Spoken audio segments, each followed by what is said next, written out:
Fala galera, ótima tarde para vocês, tudo bem? Começando mais um vídeo do canal 303 Fora e nós contamos com vocês, com o apoio de vocês.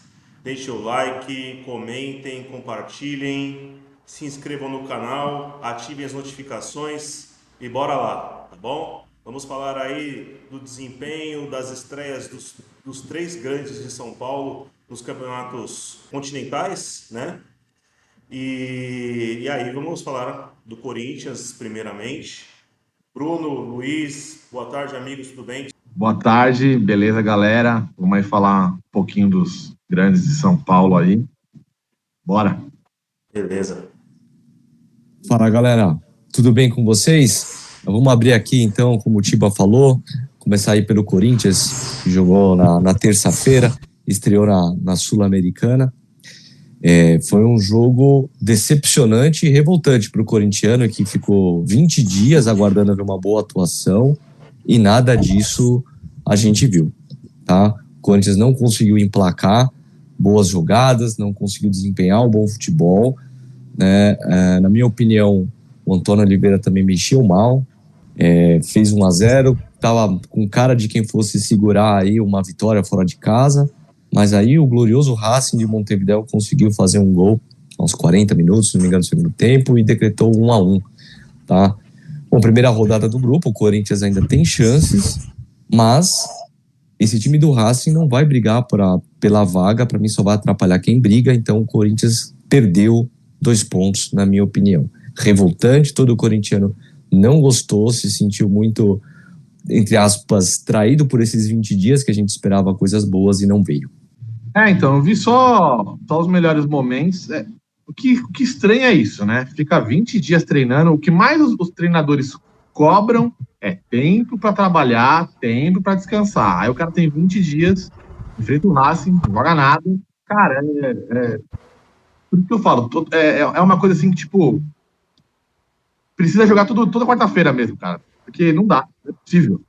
Quando não tem tempo, o Palmeiras é a mesma coisa. O Palmeiras, se tem tempo tem jogar, pra quê, velho? Pra jogar nada? Então, sei lá. Não, e outra, né? Precisa de tempo e tal.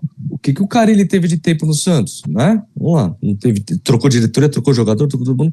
Quando ele teve 20 dias, não fez nada. Eu vou só comentar uma parte do jogo, assim, pra quem não viu. Ele começou com Pedro Raul e Yuri Alberto, né? O Yuri Alberto mais jogando de lado. Aí, num belo momento, no segundo tempo, ele colocou o Romero, né?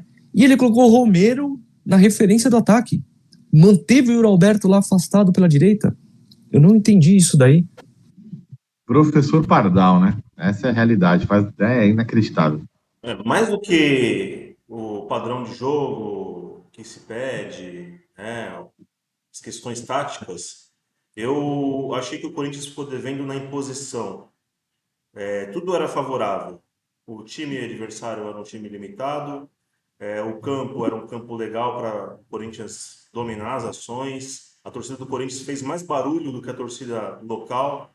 Então, assim, o Corinthians tinha tudo para poder ditar o ritmo do jogo conforme que quisesse, na verdade, e não se impôs. Não se impôs. Em determinados momentos até sofreu em alguns momentos do jogo pela apatia do Corinthians. Mas se esperava mais. O resultado ele acabou sendo o que foi o Corinthians no jogo. Time apático, um time que precisava de mais ímpeto ofensivo, de mais posse de bola, de mais protagonismo dentro do jogo, na minha opinião. Faz alguma coisa para falar do Corinthians? Algum destaque? Não, só o Igor Coronado que está retornando, né? A treinar os gramados, esse daí foi o destaque. E para a próxima rodada aí os ingressos com preços absurdos. Tá? Qual é o próximo jogo do Corinthians? Um belíssimo horário de terça-feira às 19 horas em Itaquera, contra o Nacional do Paraguai pela segunda rodada da Sul-Americana. Bora falar do Palmeiras então? Verdão empatou com o São Lourenço na Argentina. Jogo difícil como era previsto. Manda aí, Luiz. Então, como eu já havia falado, esse grupo do Palmeiras é um grupo traiçoeiro, é um grupo complicado. Entendo o que o Abel fez, né? O Abel foi a campo com o time completamente reserva. E dessas levantadas na área, o São Lourenço abriu o placar, né? E o Palmeiras continuou muito mal. No segundo tempo, o Abel mexeu, colocou titular, né? Colocou o Piquerez.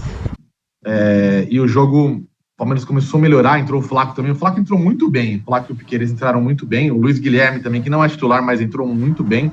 Aliás, Abel, não dá para ver o Luiz Guilherme, o Estevão na reserva e você optar pelo Breno Lopes. Não dá, não dá. Desculpa, tá? Mas não dá para ver esses moleques sendo terceira opção do Breno Lopes, tá? O Breno Lopes é o pior jogador em campo. O Gabriel Menino também foi muito mal.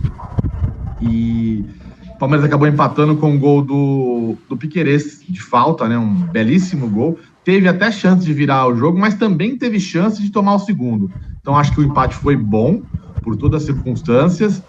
O Palmeiras estreia fora de casa, tem ainda mais 5 jogos. Agora enfrenta na quarta-feira o Liverpool do Uruguai em casa. Então é um jogo que teoricamente o Palmeiras tem mais condições de vencer.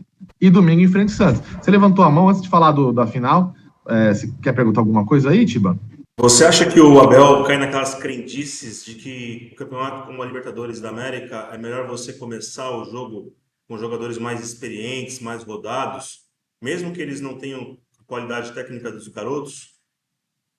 Não, eu não concordo com isso. Eu concordo com a escalação do Abel, porque ele precisava descansar o time para a final, né? Ele vai ter mais 5 jogos na Libertadores. Então, jogar com o time reserva, eu concordo. Agora, o fato do cara ser mais novo ou mais experiente, ultimamente na Libertadores, desde que o VAR foi criado, não se tem mais problema de lances, de você ter um time mais experiente, de sofrer com a arbitragem. A coisa mudou muito, tá? E uma coisa se você tem um jogador experiente do mesmo nível do jogador da base, ok, beleza.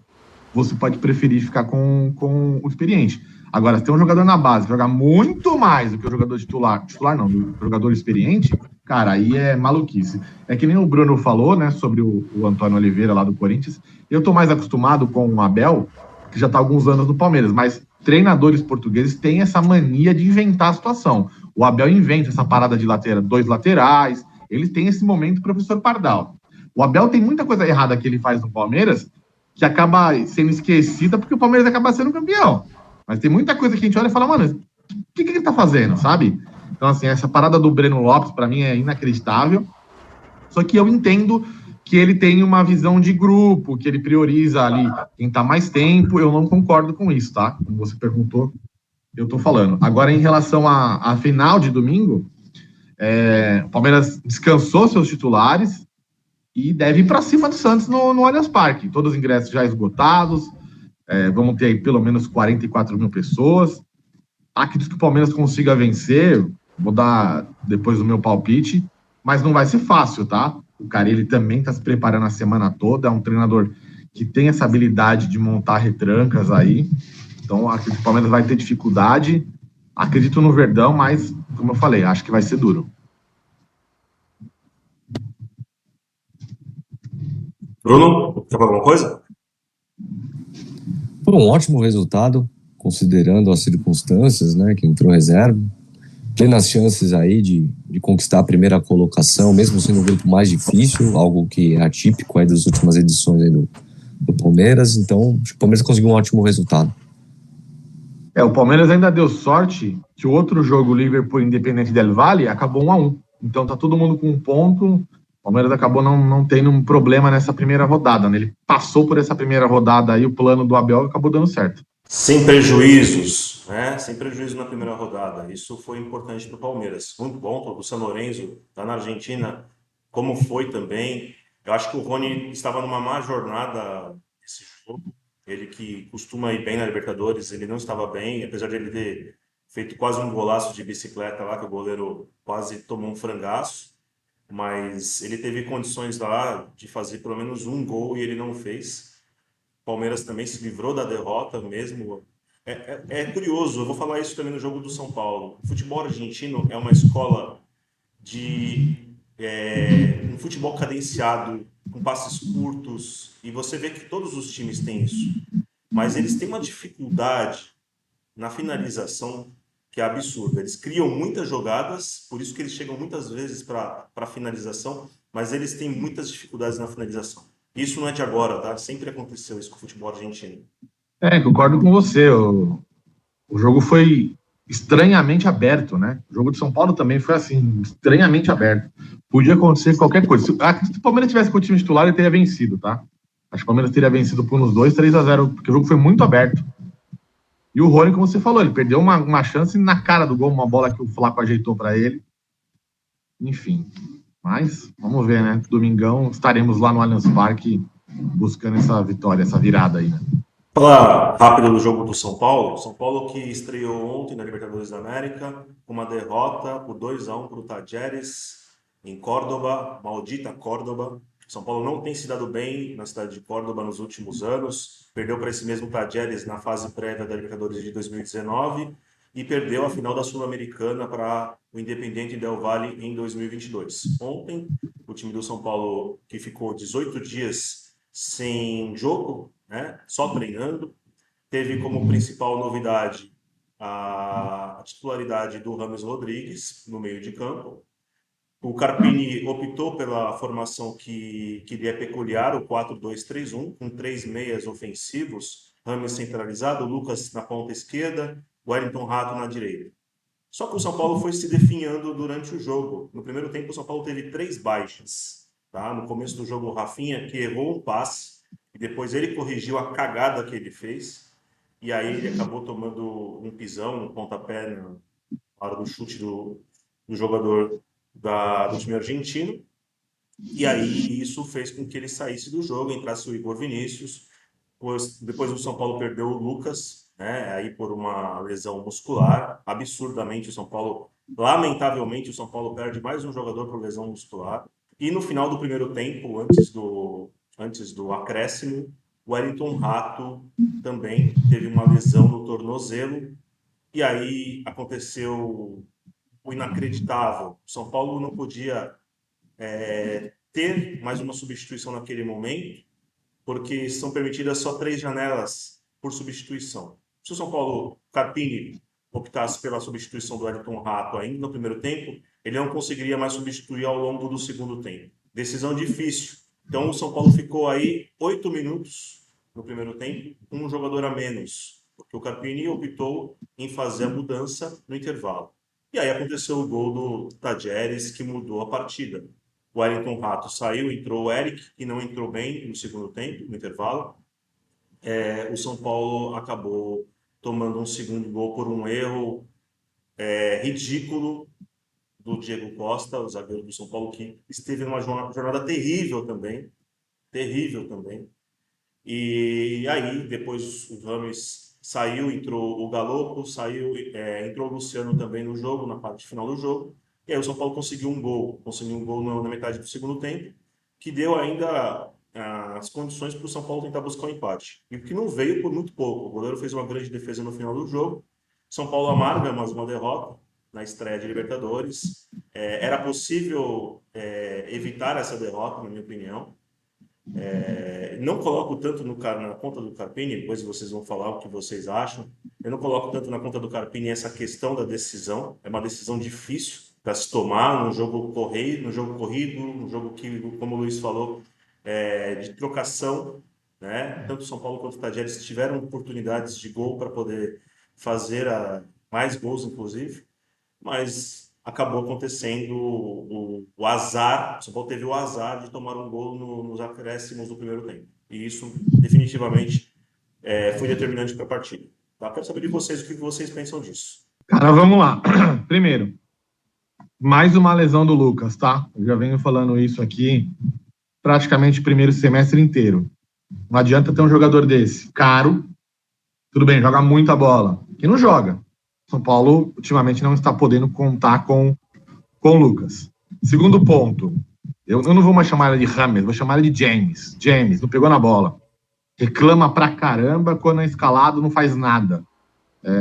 Eu me sinto revoltado, mesmo no Sena São Paulino. É inacreditável que esse cara joga na Colômbia e no São Paulo ele brinca aí. Brinca com o São Paulino. Ponto. Terceiro ponto. Cara, você vai me desculpar. O que o Carpini fez ontem foi algo praticamente amador, tá? Libertadores, fora de casa, substitui, velho. Ele perderia a terceira janela, mas ele poderia substituir no intervalo. Cara, se o treinador, ele não sabe quem ele vai substituir, então ele não conhece o elenco dele. O que é mudar ele fazendo a substituição no intervalo ou não? Então, assim, acho que ele poderia ter substituído ali, escolhido um jogador, já que ele conhece o elenco muito mais do que eu e vocês dois. Então, já vou colocar o cara que eu ia colocar ali na frente. Então, por exemplo, o Palmeiras se machuca o Veiga, tá? Quem eu tenho no banco para substituir o Veiga? Eu posso colocar o Rômulo. Eu vou esperar, eu já sei que é o Rômulo que vai entrar. Eu já sei que a substituição vai ter que ser essa. Então, machucou ali. Quem que machucou naquele momento? Era o Lucas? O Wellington Rato? Eu não lembro quem se machucou. Ele já sabe quem vai entrar. Na minha opinião, era fácil. Era o Luciano ali, cara. Pronto, foi o Luciano, acabou. No intervalo você pode pensar em mais algum ajuste e seja o que Deus quiser. Vamos até o final assim. Tem alguém ali? Não tem alguém cansado? Vai assim. Então, assim, São Paulo pagou um preço muito caro por essa substituição, por essa falta de substituição, que acabou tomando o gol. São Paulo teve chance, inclusive, de empatar. O Luciano não pode ser reserva nesse time. É inacreditável o Luciano ser reserva. O Ferreirinha foi muito mal também, estou lembrando agora. E o São Paulo só não vai se complicar nesse grupo, porque o grupo é muito fraco. Tem o Cobresal e o Barcelona. Não acho que o São Paulo vai ter dificuldade em vencer. Agora, para mim, 90% da derrota nas mãos do Carpini. Não sei como ele não foi demitido ainda, tá? Eu acredito que ele vai cair nos próximos dias. É um palpite meu. Concordo com tudo que o Mion falou. Acho que ele não podia arriscar ali. Ele tomou uma decisão, que ele assumiu um risco muito alto, né? Claro, a chance de acontecer o gol ali, né? Não era das maiores, mas acabou acontecendo. Ele teve que assumir isso daí. A questão do Lucas aí é quase que nem um pouco do que o Corinthians sofreu com o Renato Augusto, né? Você não sabe quando você pode contar com o cara, né? Apesar do Renato Augusto não sofrer tanto com lesão contra o Lucas, mas o Lucas realmente não tá jogando bem, a gente vem questionando aqui nos nossos vídeos, né? E acho que o São Paulo não se complica, né? Mas assim, não por qualidades do São Paulo, né? É mais porque o próximo jogo é contra o time, acho que mais fraco, em casa. A pressão do Carpini agora vai ser bem pesada, tá? Mas eu acho que ele ainda não cai até a próxima rodada, viu? Se eu tivesse que apostar, eu acho que ele ainda não cai. Por quê? Porque o São Paulo ainda tem chance. Só para finalizar, a demissão do Carpini é iminente. A demissão do Carpini é iminente. O Baby, da Independente, ele é o porta-voz do Casares. Ele deu o recado dele ontem, depois do jogo. O Carpini não aguenta mais tempo no São Paulo. Ele vai ficar, talvez, para esse jogo contra o Cobresal, vai ganhar o jogo porque o adversário é ruim, é fraco. São Paulo joga em casa. Mas, num eventual tropeço contra a Fortaleza ou contra o próprio Flamengo, que é depois, ele não vai sustentar. É iminente a demissão do Carpini. Agora eu pergunto, por que não fazer isso agora? Era para fazer lá contra o Novo Horizontino. O time ia ter 20 dias. Por que não foi feito? Mas não tem técnico com gabarito para treinar o time nesse momento no mercado. Não tem técnico livre. Cara, se coça, se vira. Se vira. O Corinthians não achou o Antônio Oliveira? Se vira. Dá os seus pulos. Vocês são do ramo. Vocês são do negócio. Vocês sabem como conduzir. Se vira. Acharam o Dorival Júnior lá quando o Rogério Ceni foi demitido? Só que agora... O papel achar, né? Hã? É o papel achar. É o papel. Esses caras têm que se coçar e fazer acontecer. O Felipão foi mandado embora do Atlético Mineiro. Um dia depois estava o Milito lá. Não sei se o Milito vai dar certo no Atlético Mineiro ou se não vai, mas foi feito. E é o Felipão. Não estou falando de um técnico qualquer, não.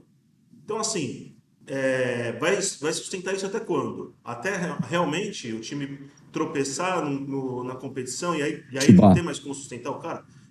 É o momento agora. A demissão do Carpini vai acontecer porque o São Paulo não vai conseguir 3, 4 jogos maravilhosos para poder embalar. Não vai acontecer. O time do Carpini tem uma forma de jogo e ele não vai melhorar esse time. Não vai melhorar esse time.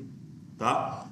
Então, a demissão ela é certa. E ela tem que acontecer nos próximos dias ou nas próximas horas. Tem que acontecer. Tá bom? A única situação que eu não concordo muito com vocês não é fácil, não seria fácil a decisão de colocar um jogador como no lugar do Rato naquele momento. Por que eu estou falando isso para vocês? São Paulo já tinha perdido 2 jogadores lesionados. Quem garante que no segundo tempo não acontecesse a mesma coisa, perdesse mais um jogador, ou perdesse um goleiro, e aí, como que você vai fazer? Vai ficar com um a menos no segundo tempo inteiro? Você entende a situação? Não é uma situação fácil de se pensar, tá? O azar dele, tomou o gol naquele momento. Se ele vai com 0-0, ninguém ia falar nada disso. Todo mundo ia passar batido, ninguém ia falar nada disso. Tomou o gol, aí complicou as coisas, já vem tudo para cima do cara, tá? Mas, como eu falei, ele não tem capacidade para ser dirigente do São Paulo, para ser treinador do São Paulo. Não tem. Ele não tem ainda esse nível. E o São Paulo tem que correr atrás de outro treinador. Vamos falar dos palpites do jogo do Palmeiras e Santos, final do Campeonato Paulista? Quer começar alguém? Ou quer que eu falo? Para Bora, mim, Fala aí. vamos. Palmeiras 2-0. Redenção do Everton. Palmeiras 1-0. E aí nos pênaltis o Everton vai fazer algum sinal aí pro Luiz, hein? Meu Deus, se acontecer isso, eu pago a cerveja pra você. Se for pro pênalti, eu saio do Allianz Parque, hein? Não vou nem ver. Esse goleiro aí é melhor botar um bonecão do posto lá pra pegar pênalti. É sério, fraquíssimo. O pênalti é muito fraco. Me cobrem, me cobrem. Palmeiras 1, Santos 1. Tchau. Beleza? Quer dar um palpite de Roma e Lazio? Clássico Pô, de verdade, Roma? né? Tem um clássico aí da Della Capitale, né? No final de semana. 0-0. O Milazzo é 0-0. É 1-1. Eu vou de 1-0 Roma, tá? Eu sei que você curte a Lazio, mas eu vou de 1-0 Roma. Pelo prognóstico aqui que eu tô vendo nos odds, o Roma é favorito. Beleza? Show de bola. Amigos, grande abraço aí, obrigado pela atenção de vocês. Até semana que vem, a gente vai fazer mais um vídeo pós-final do campeonato, Palmeiras ou Santos campeão. Beleza? Abraço, gente. Abraço. Valeu, galera. Abraço. Vai, Corinthians. Tchau, Valeu. tchau. Tá. Até domingo, chama.